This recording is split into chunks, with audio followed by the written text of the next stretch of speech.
icyo Mesiya yaraherutse kumukorera. Ubwo rubanda bamuzanaga imbere ya Mesiya batuye tumufashe mpiri acumura kandi igicumuro cye igicumuro cye gihanije ubwo gupfa. Ngaho Mesiya nategeke tumutera amabuye, ariko bisoza Mesiya yanditse ngo Mariya ntagapfe, Mariya ntabeho.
Uburyo unyitaho Mana nakwitura iki, ibikomeye ujya unkorera sinabirondora. Umutima wanjye unezerewe ineza yawe, akanwa kanjye karirimba indirimbo zishimye. Nyamara sinjye njyenyine uririmba amashimwe, abagushima ni benshi. Mana urahebuje, wakoze ibikomeye mu mibereho yabo, ubyo turebesha amaso n'ibitaboneka. None nzeza n'iki imbere yawe Mana ngo ngushime? Nzaza n'iki nakomeze, simfite ubutunzi namba. None nzaza n'iki imbere yawe? Umutima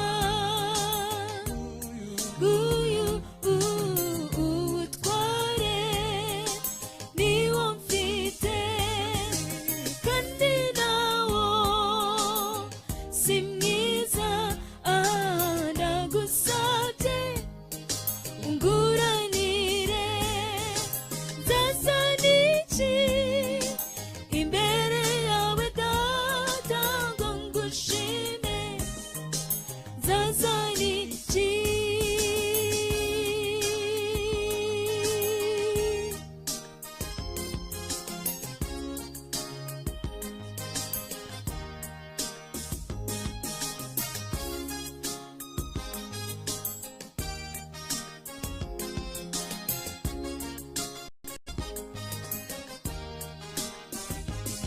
Yego hari n'abatagushima, sigitangaza kuko utayobowe na Mwuka atamenye ibyawe. Wowe utanga imvura kuri bose, ababi n'abeza, imigisha yawe ikwira hose itarobanuye. Uyu Mwuka duhumeka igitangaza ubwacyo, ntituzi aho ukomoka. Urwo ruganda rubahe ibitotsi dusinzira, ibyo byose ku buntu abawe biraturema. Shimwa Nyagasani, nzaza n'iki imbere yawe Mana ngo ngushime? Nzaza n'iki nakomeze,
buriya byose nimo byaremewe, ibiri mu isi n'ibiri mu ijuru, aho itari nta na kimwe cyaremwe. Tureba Adamu akimara gucumura, Imana yamwambitse uruhu rw'intama, ikimenyetso cy'uko Yesu umwana w'intama yiteguye kumena amaraso yakiza umuntu.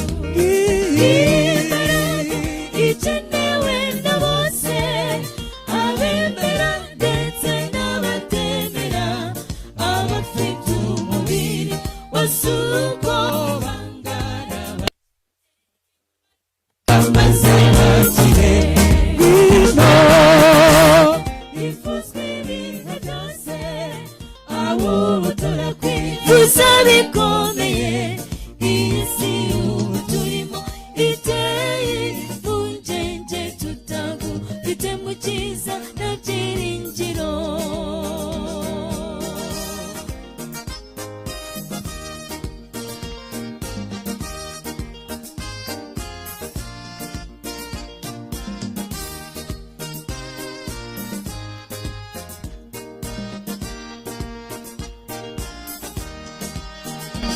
Abisiraheli bava mu Egiputa, iyo mbaraga yagendanye nabo, ica inzira mu nyanja barambuka, ingabo z'umwanzi zirarimbuka.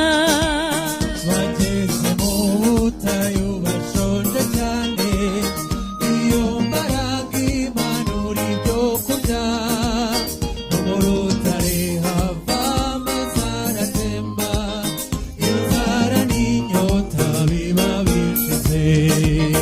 Tuvuze gukomera kw'iyo mbaraga, nitwagusoza ndetse bwakwira bugacya, mucyo reka tuvuge kimwe gihebuje ibindi, n'agakiza kaboneka kubw'iyo mbaraga. Ku musaraba iyo mbaraga yaratsinze, imbori z'urupfu izimena umutwe, emera wakira ko gakiza mwene data, nta kiguzi bisaba n'umutima wawe gusa. Imbaraga ikenewe na bose, abemera ndetse n'abatemera, abafite umubiri wose uko bangana, bakeneye iyo mbaraga maze bakire. Ngwino mbaraga yifuzwe ibihe byose, abubu turakwifuza bikomeye, iyi si ubu turimo iteye impungenge, tutagufite mu cyiza na byiringiro. Imbaraga ikenewe na bose, abemera ndetse n'abatemera, abafite umubiri bose uko bangana, bakeneye iyo mbaraga maze bakire. Ngwino mbaraga yifuzwe ibihe byose, abubu turakwifuza bikomeye, iyi si ubu turimo iteye impungenge, tutagufite mu cyiza na byiringiro.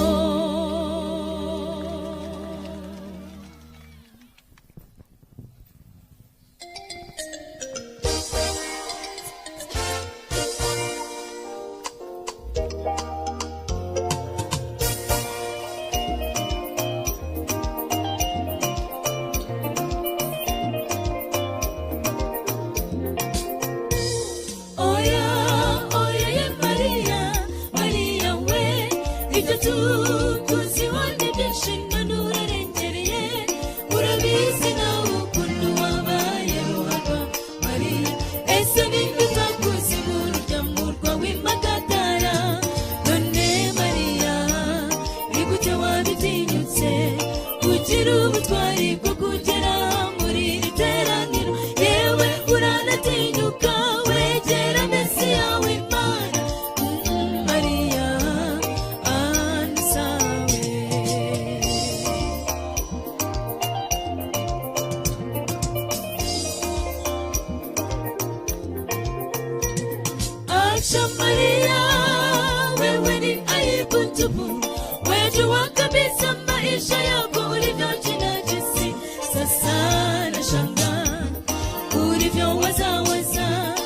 kupata ujasiri kufika mahali hapa, hata kumsogelea Mesia mtakatifu. Aha, Maria haufai kabisa.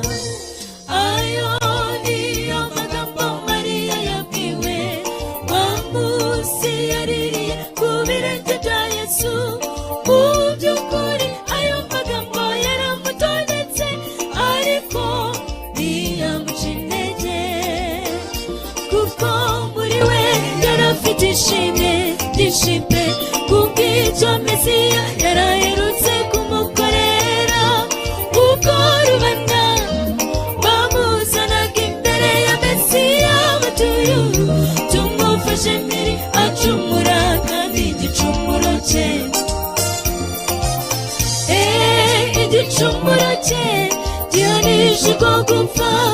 Naho Mesiya nategeke tumutera amabuye, ariko bisoza Mesiya yanditse ngo Mariya nagapfe, Mariya nabeho. Imbere umutima we Mariya ati icyababwira aho Mesiya yankuye, ineza yangiriye yamenaguye umutima. Nicyo gituma njibereye mfite aka gacupa k'amavuta ngo nkamenagurire imbere ye, maze mukarabye ibirenge n'ayo mavuta. Umutima wanjye mushime Yesu arakiza.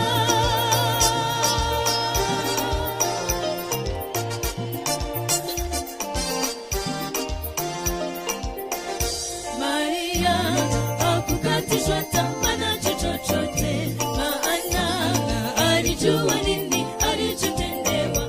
Alipoyatafakaria mema pepo saba yalivyomtesa kila siku miaka ile yote, akajiuliza moyoni, isingekuwa huyu Yesu aliyemhurumia angekuwa wapi? Nafsi yake Maria ikajawa shukrani na sifa.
abaturage